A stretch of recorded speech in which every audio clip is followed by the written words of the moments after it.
Hello, my name is Noah Garland, and this is my performance and analysis project for theory and analysis of tonal music. The song that I have chosen is Asubius from Schumann's Carnival.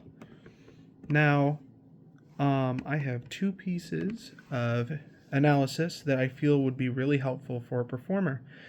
The first one is talking about the strong cadences, the endings with the A flat, G, F, E flat. And the second one is the più lento and some tips to move the più lento back into the original A prime-ish section. So first, let's start with the cadences. Now, a very common portion of Subius is the cadence that comes up multiple times throughout the piece. It is found at the end of measure 4 and also at the end of every phrase. And I will be singing the first 4 bars of the melody to shows the example. I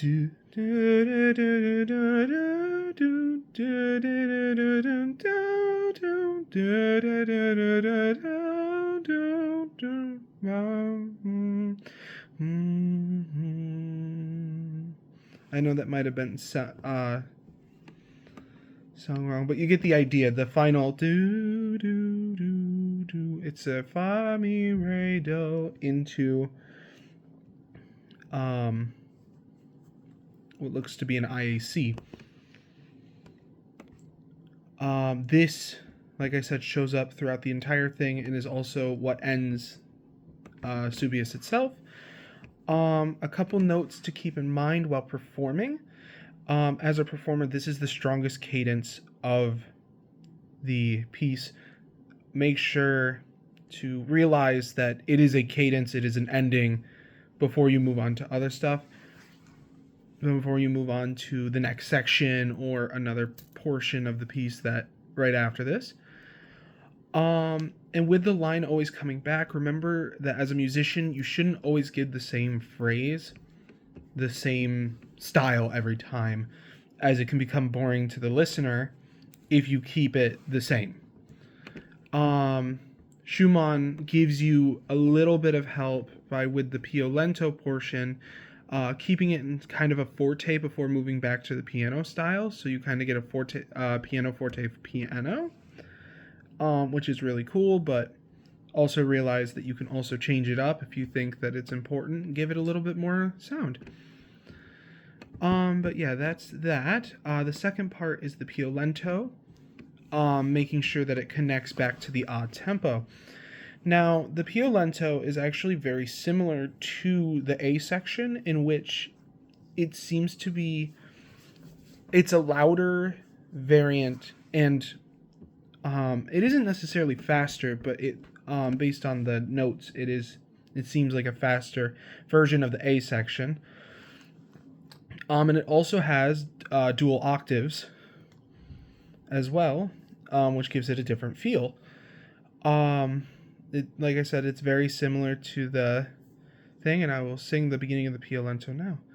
Do do do do do do do do do do do do do do ba da da da da da da ba da da da da da da do do do do do do do do do do do do.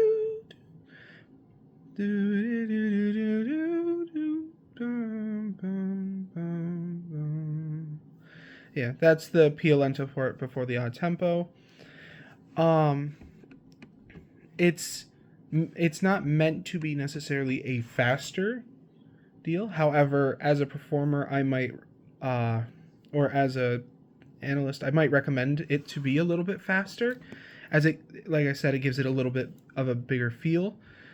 And if I remember correctly, yeah, they're both pedaled, so nothing for that.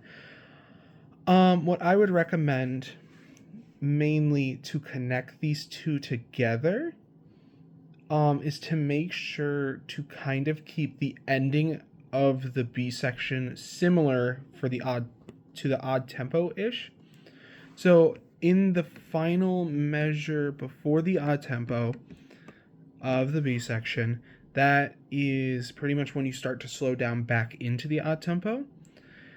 I might recommend as an analyst to give it a different feel, maybe move the retardando a little bit, maybe to the beginning of this 4-bar phrase that's very similar to the A section, but just dual octaved, so an octave higher as well.